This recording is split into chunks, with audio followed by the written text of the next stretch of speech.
So thank you everyone for joining us today to learn more about the current library transformation project and what will become the George Lawrence Abernathy Library at Davidson College. I'm Yvette Pita Frampton. I'm class of 1995. I currently serve on the Board of Trustees and am a trustee champion for this project, along with Andy Burnt, who unfortunately is not able to join this Zoom today. But today we will hear from three people closely involved with the library transformation on a panel moderated by President Doug Hicks. Mark Barsoom, director of the John Crossland Jr. Center for Teaching and assistant professor of biology, Lisa Forrest, the Leland M. Park director of the library, and David Holthauser, senior executive director of facilities and engineering. We have put more bio information about each of these panelists in the chat. Doug will have some questions prepared in advance for the panelists, but there will also be time for you to ask your questions. We'd love to make this more interactive. So if you have a question you'd like to ask, please either use the raise hand feature or put anything at all in the Q&A, a word, a phrase, anything to let us know that you have a question, and we will temporarily promote you to panelists so that you can turn on your camera and unmute to ask your question. But for those of you who would prefer not to unmute, you can also put your full question in the Q&A and we will read it out loud. Before I hand it over to Doug, we want to share a new 5-minute video of the future library that provides a good introduction for the project.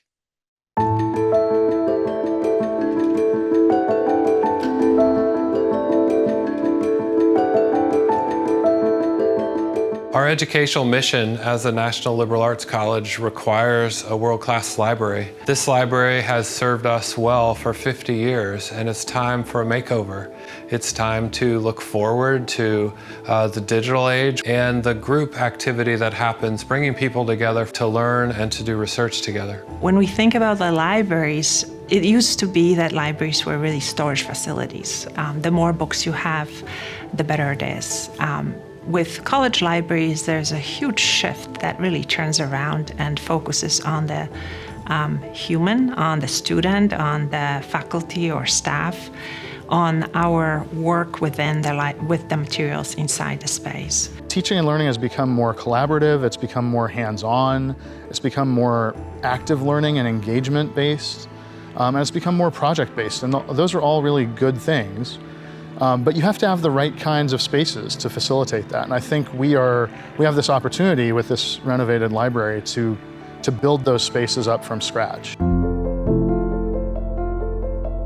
The ethos of the future library really does communicate possibility, starting with the first floor that is focused on object-based inquiry or the study of books, thinking about our history, archival research, moving onward to the second floor that's focused on collaboration, work in our Scholar Studio, multimedia production, our Center for Teaching and Learning. From there, we move up to our intellectual focus floor, which is really a space for students to focus in quiet, to have that space they need to do the work, to be the scholar that they aspire to be. And then we end at the rooftop level, which is focused on inspirational sharing as a space for the community to gather and to share our scholarship. If we can rethink the box of the library and change it from material focused to human focused, open it up to daylight, air, connection to the plants outside, the trees outside, we're all going to thrive inside of that space because we're really changing the narrative. It's not a container for books anymore, it's a container for human interaction. One of the things that excites me the most about this project is that it's on the center of campus, and it's the center of learning on campus. So it's the place where students go to seek knowledge. And that might be from the materials and books that are provided in the library, but I think it's also from the interactions that they have with other students while they're there, whether they're working on a project together or just studying side by side. And I think that this new library is going to provide an even better space for those things to happen. The beauty of a library is that everyone's invited, everyone's a member. It's not about money.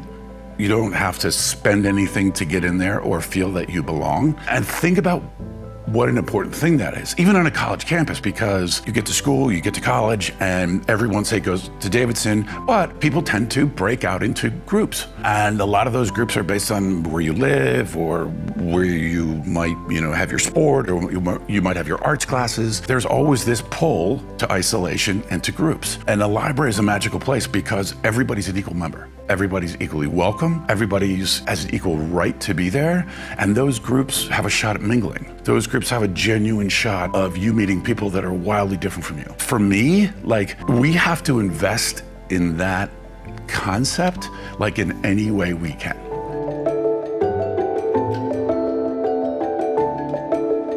We understand that what we're doing is building something for the future students at Davidson, and those students are going to be so lucky because the amount of thought that's gone into creating a space for them to learn and for their intellectual growth is just amazing. We learned during the pandemic that people need and value being together for that educational work. We know that the library needs to both be able to reach out and pull data from around the world and to have collections here in hand. All of that fits together into a vision of the library that's firmly focused into the future. I think libraries represent the aspirations and priorities of the institutions that they serve. And I believe that the future George Lawrence Abernethy Library will represent the best of who we are and who we want to be.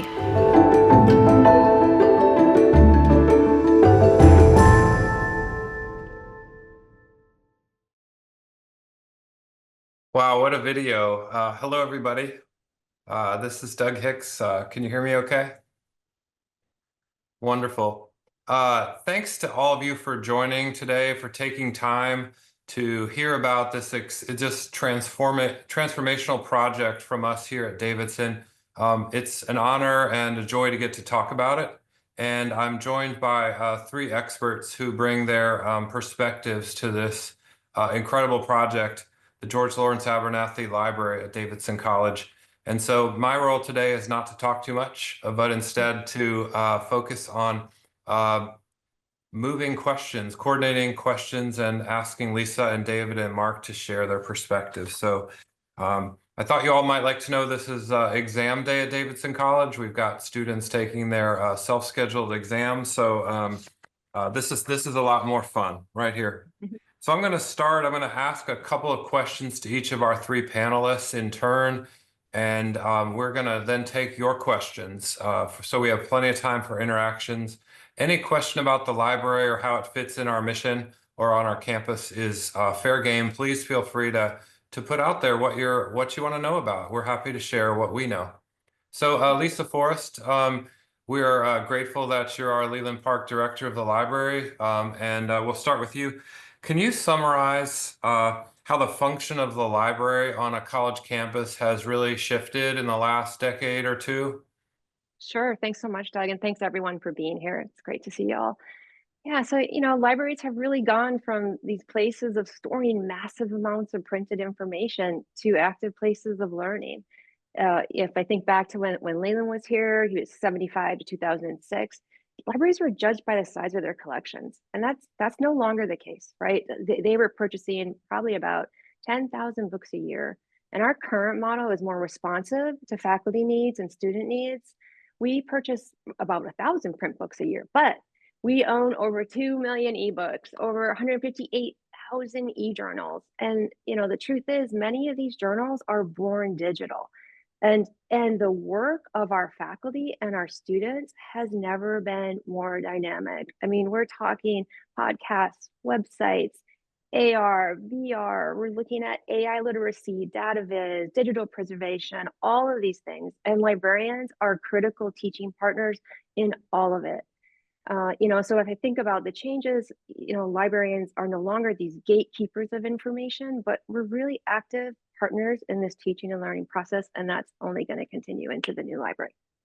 Thanks, Lisa. And I love the vision where we will still have books in the library. About half of the books will come back to the library itself, and the other half will be in a storage facility on the north edge of our campus and accessible within hours by request from our students, faculty, and staff and visitors. And yet it's going to have all these innovative new elements as well. That will be the library for the mid-21st century and ahead. So Right. Mark Barsoom, thank you for leading our center, for our Crossland Center for Teaching and Learning, and thanks for being on the call today. Can you talk about some of the differences in the way that students learn today than they did a few decades ago, and how faculty think about teaching and sharing their knowledge with students and creating a classroom? How's that different than it was a few decades ago? Yeah, thanks. And thanks everyone for being here. We've learned a lot over the past couple of decades about how the brain works and how students learn best. Um, Students learn best, we know, by connecting new knowledge, new information to things they learned previously. They learn best by collaborating with each other a lot and with their professors. They learn by engaging with the real tools of the trade, whatever that domain of knowledge or that field is. And they learn by doing projects, getting their hands dirty, so to speak, and doing the work of professionals in the field that they're pursuing. So in response to that, of course, our amazing faculty have adapted their teaching from, the phrase that you hear a lot is professors have gone from the sage on the stage to the guide on the side, right? So it's no longer about just lecturing at students for hours on end throughout a semester. It's about devising really interesting applied projects to apply what students are learning. It's about getting students to work together in really deep collaborative ways. And it's about exposing them, like I said, to the real tools and methods of the field and the technologies that are necessary to accomplish the deep work that they're doing. So this library is all about sort of generating the spaces that are going to be amenable to doing all of those really, really cool and new and interesting things and deepening student learning in that way. Thanks a lot, Mark. And David, you've seen a lot of projects. You've overseen them and had a huge voice in projects for 3 decades at Davidson College. How do you think about this library project and what makes it different? Thank you, Doug. You're right. I've worked on a variety of projects in 32 years, and most of the projects I've worked on have a pretty narrow customer interface, which has allowed me to shepherd both the design and the construction through a few key representatives. Though Lisa and her team have an incredible pulse and vision for the transformation needed, the process has humbled us that this is a project for the service of everyone on this campus and beyond. And Andy is absolutely right in the interview that we saw. The library is for everyone. And that has been a unique and rewarding process to uncover and craft a project with so many invested parties. And as for opportunity, I'll note that in this project and many others, Davidson College has a culture of recycling facilities. Fundamentally, Davidson builds quality facilities at the onset. So breathing new life into facilities with renovation resets that clock. It also means that Davidson avoids a deferred maintenance trap that some of our peers fall into as they build new while still keeping the old. This project has great 1974 bones. The post-tension concrete structure, originally built for weight, yields an opportunity for expansive spaces within, lots of glass to let our beautiful campus in, and an ability to go up with an additional floor, providing showcase space with a rooftop view. That's great, David. And I love the fact that we're recycling this space, that it remains at the absolute center of campus, and that the building itself will be opened up with lights and more entrances so that it will feel more like the central intellectual and educational community space on campus. And that's where a great library should be. It should be a center of learning and of community. So Lisa, back to you. Can you talk about this design process on which you've been working and dedicated for a long time, and you've brought faculty, staff, student voices in? I've traveled with you to other campuses, and so have others, so that we can learn about best practices. Tell us about this design process and what you've learned. Well, the biggest thing is there's not a one size fits all library. And, we have learned from talking with hundreds of students and all of the faculty and our staff members and community members that there's all types of learners in learning. And, whether you come into the library and you need a tech enabled space, or you need to talk to an expert, or you need a quiet space to sit and read, The library needs to be able to provide all of these things. So in the new library, there's really something for everybody. Flexibility is really the key here, having choices that align with your learning preferences, as Mark alluded to, and also thinking about the library as accessible and welcoming to everybody and providing this greater sense of engagement and belonging that we need as a community. I would say like the number one thing probably that I heard throughout the last 7 years is that the community really wanted an inspirational space, a space where you can walk in and kind of feel like you can do the work that you need to do or be inspired to be who you want to be, a researcher, a writer, a co-collaborator on something, a lifelong learner, a community member, an innovator, a creator. All of those things the library has to be, all while continuing to encourage wellness and this idea of bringing nature in and becoming this really beautiful welcoming space was high up on the list, as well as that programming that really brings the community together, and also thinking about our faculty and ways that we can bring them in more and build that collegiality and resource for them. So a lot of things, Doug.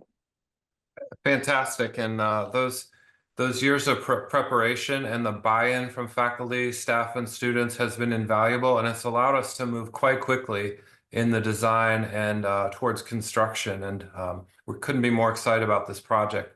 Mark, Lisa mentioned faculty, and you talked a little bit earlier about how students learn differently. I love the fact that this library has more classroom space than the current library, and it's set up for new ways that people learn.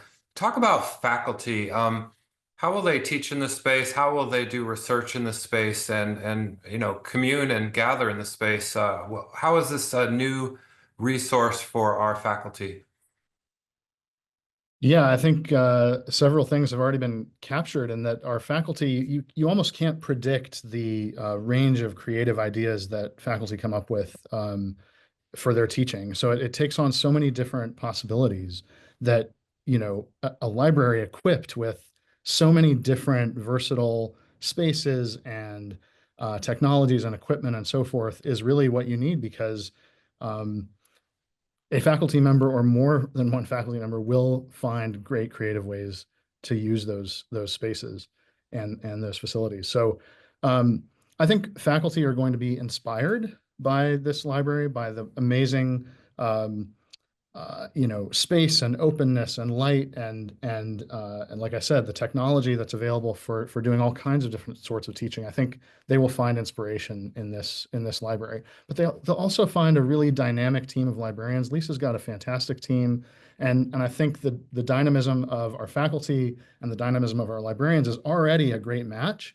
But now we'll be surrounded by the spaces that will just facilitate and ease those interactions and those tremendously productive collaborations that are formed between faculty and students, faculty and staff, and so on. So the possibilities feel endless right now, honestly, as we're going through the design.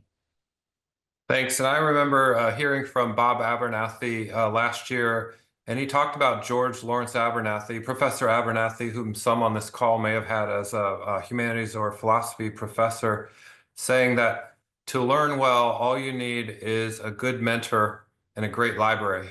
And those faculty members are the mentors, and the learning is going to happen in this library. So above all, it's going to transform the student experience. I love to think about how it's going to build community and help serve our faculty, staff, and visitors as well. All right, David Holthauser, this will be the largest academic project we've ever done, with the exception of an athletic facility and space for sports. This is 120,000 square feet with the new floor up top. It's another 36,000 feet of a library warehouse. We call it the annex on the north edge of campus. How do we get there? How long will it take? And how do you think about the interim and getting us from the current E.H. Little Library to the George Lawrence Abernathy Library? That's a big question. You're right. We have 3 projects in one. We're currently building an edge of campus annex for the main library. It will finish this May, ready to receive the 500,000 volumes currently housed in the library. Then beginning in May, we'll embark on a 26-month, rather complicated renovation project to transform our existing library. Moving out is a 3-month process. Moving back in is a 2-month process. And the physical construction is just over a year and a half. Well, all said, we'll occupy the George Lawrence Abernathy Library ready for the fall semester of 2027. The third project speaks to your second question, and Lisa has coined the label of the library in between E.H. Little and George Lawrence Abernathy. And make no mistake, absence of our main library for 2 academic years will be a tremendous lift for our students and for the campus. Library staff and academic affairs staff have worked really hard to plan for the in-between.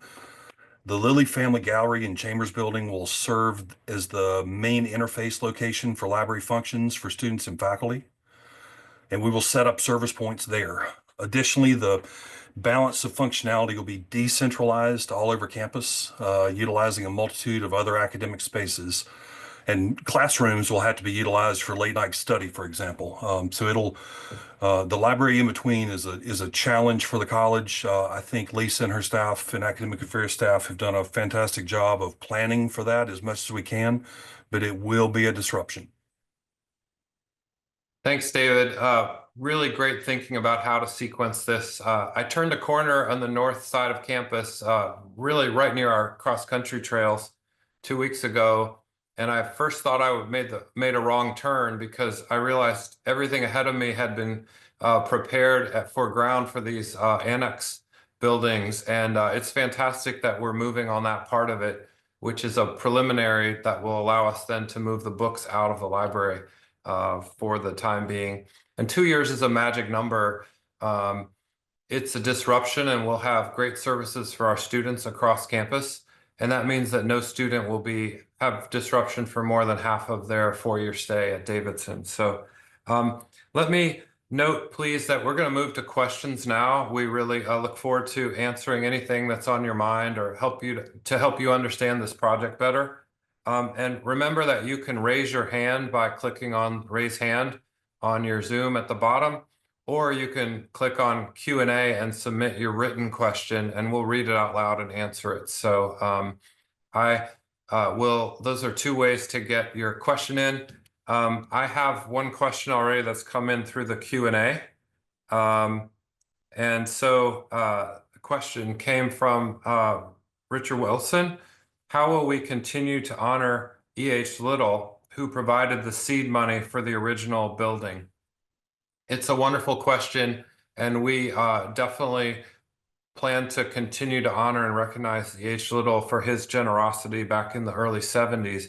And we will have been planning and will mount a display honoring E.H. Little on the central floor of the library, and will honor his gift and the history of the library all along. And some of you have talked to me about how the library was in Cunningham, the current guest house, and then the library was in the Gray building, which is now Sloan Music Center, and then it moved from Gray to E.H. Little. This is actually staying in the same space, but will feel just as transformational and as much of a new space in the center of campus as those other kind of changes.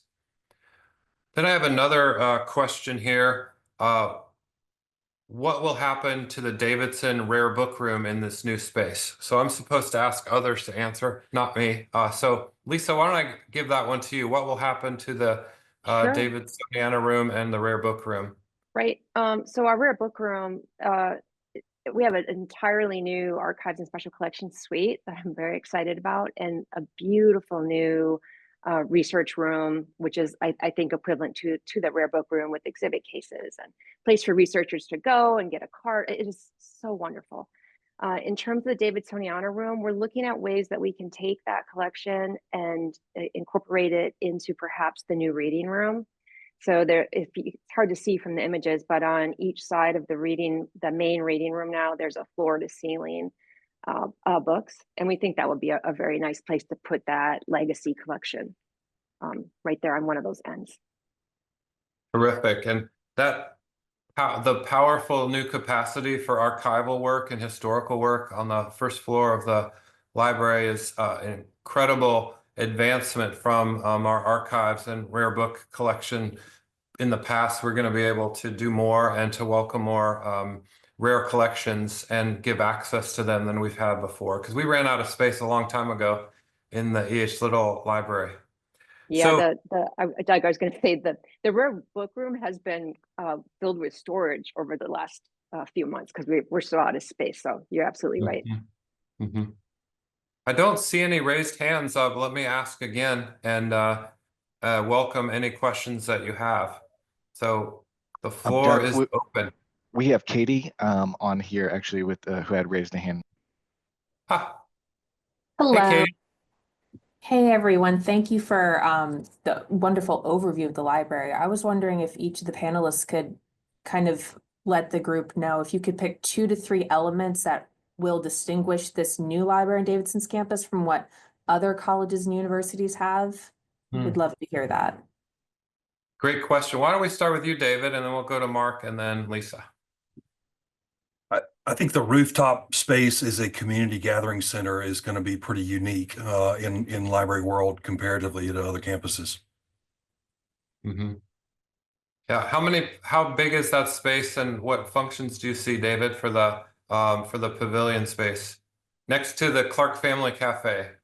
That's right. So we've got 20 to 25,000 square feet on the roof of indoor space plus outdoor space.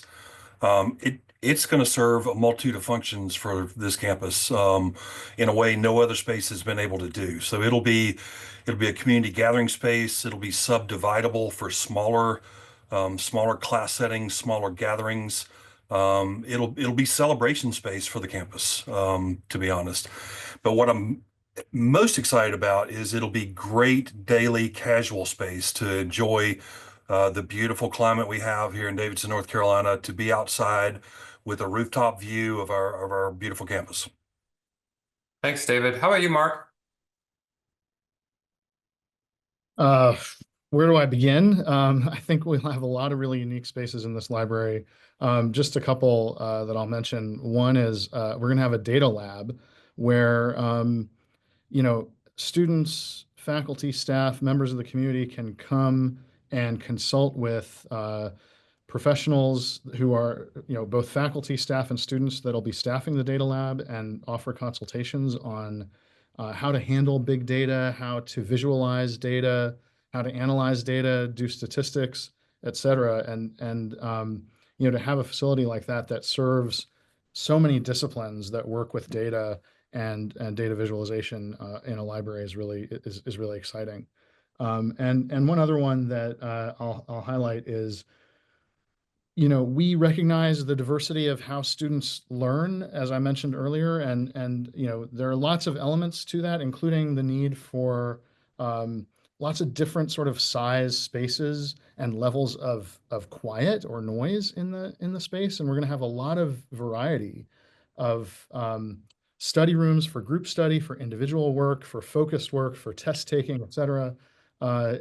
It's, for a college of our size, I think we're going to offer so many different types of spaces for students that'll really serve their needs really well. And I think that's also very exciting. Thanks, Mark. It goes from the high-tech spaces to the actual literal quiet room where you check your phones and your devices in lockers and go into a space where you can read silently or think, but no noises, even clicks of a keyboard. So that's a broad swath of choice that students will have. Yeah. How about you, Lisa? Yeah. Oh gosh, only one. Yeah, I mean, if I think about what's really different from other institutions, that's my clicker here. We have this space called the Kaleidoscope that has been just generated from the community, and it's a kind of a programming space. We're really big on programming here, connecting people to resources and new ideas. And this stemmed from conversations with biology on an insect collection that Chris Paradise has, a really amazing earth core that Brad Johnson has. And from there, it just morphed. And so now we're seeing it like as a serendipity space, like, what are you going to learn new in the library today? It's kind of this open area where our outreach librarian then will arrange to have like quick little sort of, this day it's going to be someone showing, in whatever it could be a new technology, but it could also be how to write calligraphy, like whatever is going on campus. And also bring in the arts a little bit onto that. I'm very excited about that. Also, our focus really on objects and object-based learning on that whole ground level. So yes, archives, study of the book, the letterpress lab is really different and exciting, and students love it. That, and then also this archives and justice community room, which is really important, I think, to us as a campus, and to have a space to meet with community partners in a really sort of elevated way is quite lovely. So that's 3, but I could go on. Every one of them is so unique. And as you can tell, I'm very excited about all of these spaces. That's great, Lisa, librarian. I counted 4, but you get a little extra because you're so excited about your library. So we've got some great questions coming in text, but let's go first live to David Sprinkle so he can ask his question. Then we'll take the ones that came in through Q&A. Can you hear me? Yes. I'm in the car. I just drove back from Davidson, been down there all this morning. I'm fascinated by the roof space, and it just thought I would ask, how are we going to utilize the roof space, and what special types of projects will we do up there? Yeah, and let me add something and then see if David had addressed some of it as one of the, I will say, the prime gathering space on campus. As our alum John McCall mentioned to me, who's in Atlanta, this will be the only space on campus where there will be a view over the tree line, and you'll get an expansive view of campus. It's just going to be gorgeous and thus inspiring, the word that Lisa used earlier. We see the Board of Trustees meeting there. We see an entire class, like the sophomore class or the senior class, being able to have dinners up there. We see some of our great speakers coming, and they may be talking about their research or about programs they're working on for learning and teaching. We can have up there. And we have this beautiful set of dividers or curtains, actually, so that smaller groups can meet there for library staff meetings, or we expect to have the faculty meetings up there. We expect for student groups to want to meet in this inspiring space in the library. So David, I guess I would say it will be the living room of Davidson College, a chance for people to gather in a pavilion setting, and to do so in the library as part of the core community of learning that we are at Davidson.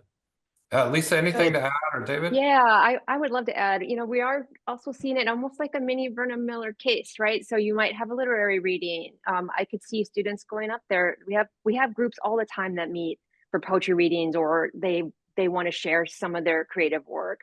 So that's really exciting for us to think about that, and just like, what is it that we're doing, and let's get it out there. So we're looking at it from the library standpoint as helping to program creativity in that space, and also then thinking about showcase a scholarship. You want to read a paper, or you want to talk to somebody about a project you're working on. It's a place to share that. Yeah, that's impressive. Thank you. Doug, my only add is Davidsonians love outdoor space. Dave Sprinkle, you may not have seen it this morning with students in exams, but our students, faculty, and staff love being outside. I think the injection of the outdoor terrace space with that rooftop is going to be a real win for the college. Thank you. Mark? Can I just add also, that we should never underestimate the importance and power of food and drink to bring people together and inspire conversations and potential collaborations and spark, just as Lisa has said, serendipitous interactions that can lead to who knows what in terms of in terms of work and productivity, or just social connection. So the cafe space up there is going to be a unique and special opportunity for all of us. Going to be just first rate, and you may have read the story about the Clark Family Cafe and the gift that inspired that gathering space and for food and drink and conversation next to the pavilion. So that is a new element for the college and for the library. I'm going to now go to a question from Betsy Todd, which came in through the Q&A. Will there be safe and beautiful spaces across the library for displaying art, and in particular, sculpture? So why don't I start with Lisa, and David may want to add as well on this one. Yes. Yes, we're being very, very thoughtful. We're working with Leah Newman right now from the back. We've got multiple spaces that are set aside for larger paintings, and Leah's looking at bringing in some soft sculptures, thinking about fabrics, thinking about spaces on the rooftop where we might have sculptures, and then trying to even re-envision the sculpture garden in front of the library. So it might have something else to add there. David? Yeah, I get to again point to my duration here. With the exception of the Visual Arts Center, all of our other facilities have really been constructed, and then we think about art as a retrofit into the facility. This is the first one that I've been a part of since Visual Arts that actually has art designed in as we go, and I think that's going to be much more impactful for the use of art as part of space. It's great, and I want to acknowledge our naming benefactor, Bob Abernathy, who is a collector of art and sees the value of art across campus. As our art museum director of the Van Avery Smith Gallery, Leah Newman does as well. We see the campus as gallery, so the library will be just a prime space for permanent art and for exhibitions and temporary displays of art. So great. So the next question that came through the Q&A is, what do you consider truly innovative that is not done before about the architectural design of the new library? So again, let me start with, or this time let's start with David and then swing back to Mark or Lisa. Yeah, I'll assume this is what's architecturally innovative about this transformation. In 1974, when it was about managing a collection of books, everyone was funneled through a central point and exited through a central point. There was kind of one door to the facility, one door out of the facility, and that was really about the control of the inventory. In this day and age, being able to release that, I think it's very innovative that we're designing ways for people to move to and through the building, which is actually creating multiple front doors of the facility. So though it's in a prime position on campus, I think that's going to solidify even further when there are multiple approaches to the building and people moving through it to get from one place to another.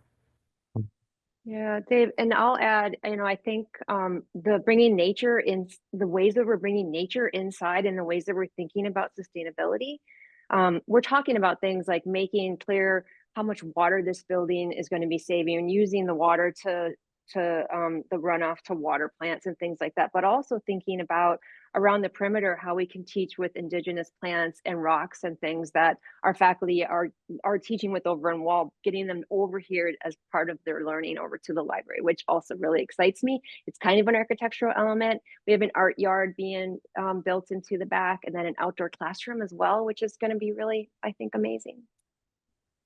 And let me add to that, Lisa, the idea of the meandering staircase and the ability to have sightlines across the library. So when I saw the sunlight studies for this library, and I've learned a lot along the way, it may not surprise anyone who's an alum on this call to think of particularly the basement level as quite dark.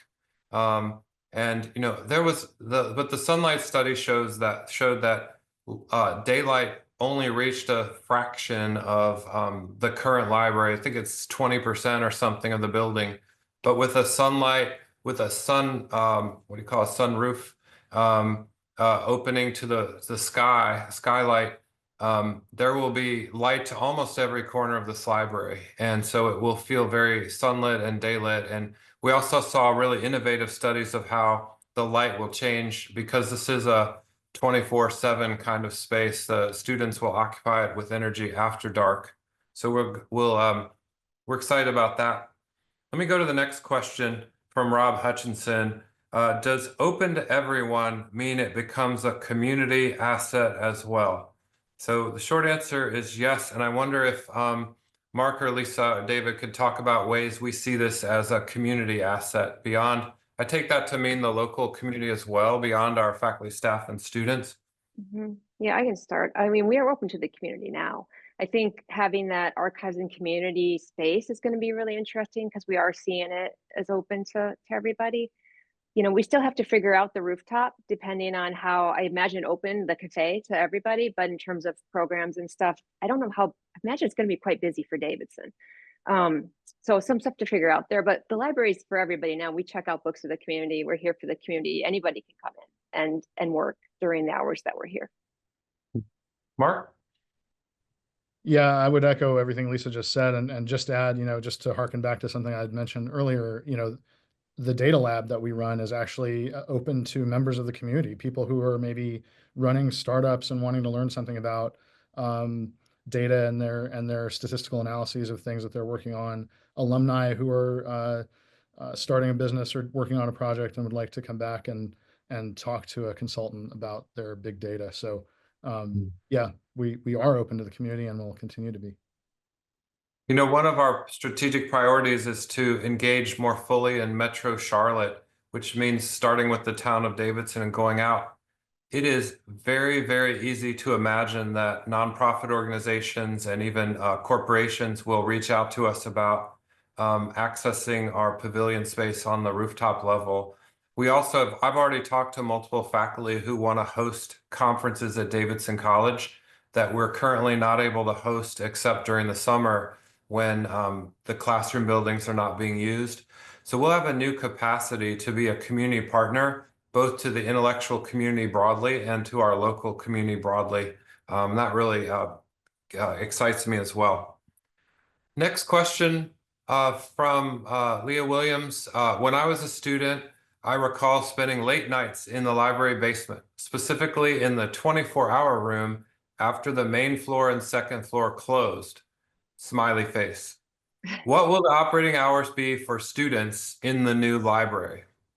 Lisa, we'll start with you. Sure, yeah, we've been 24/7 the whole building, well, since I've been here. And I think it was in place for about probably 10 years before that. So we'll continue. I think we'll probably shut the rooftop down. My guess is around 10 probably, but keep the rest of the building open 24/7. That's great. And Mark, how do you think students study or use, like I've been in that building at 11 p.m. and it's buzzing with student energy, but how do you think of it? Yeah, I mean, I guess, you know, thinking back to my younger days, I had more energy at that time of night too, to work and socialize, but students do study late into the night, and it's important that they have access to the library at pretty much all hours.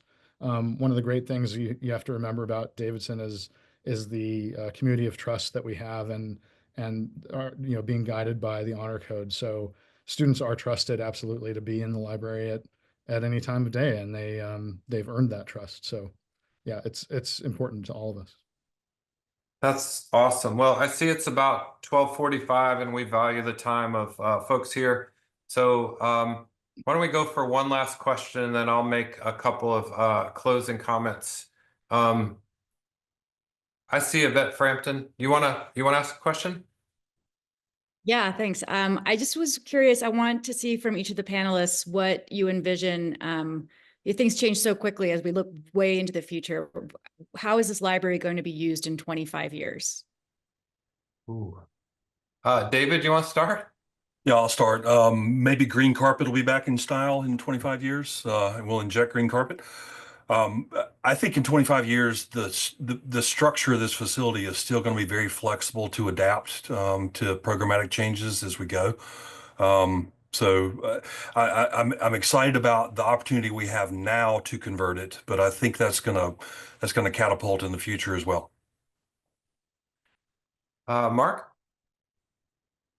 Yeah, I mean, of course it's difficult to predict, but I think the attention that we're giving to versatility of spaces, which is something that I think a theme that we've touched on multiple times today here, is that there will be such a versatility of spaces, such a versatility of technologies, from low tech and quiet to high tech and buzzing and, you know, full of media production and video and podcasting, et cetera. I mean, when you build a building with that kind of versatility and that kind of attention to all the details that are needed to make the fantastic work of our faculty and students come to life, I think the building will be able to evolve with whatever comes our way, and the technology that could come our way is truly unpredictable. As for, you know, specifics about what we can predict, I think that AI, obviously, and augmented reality and virtual reality are going to continue to become more and more prominent parts of our teaching and learning.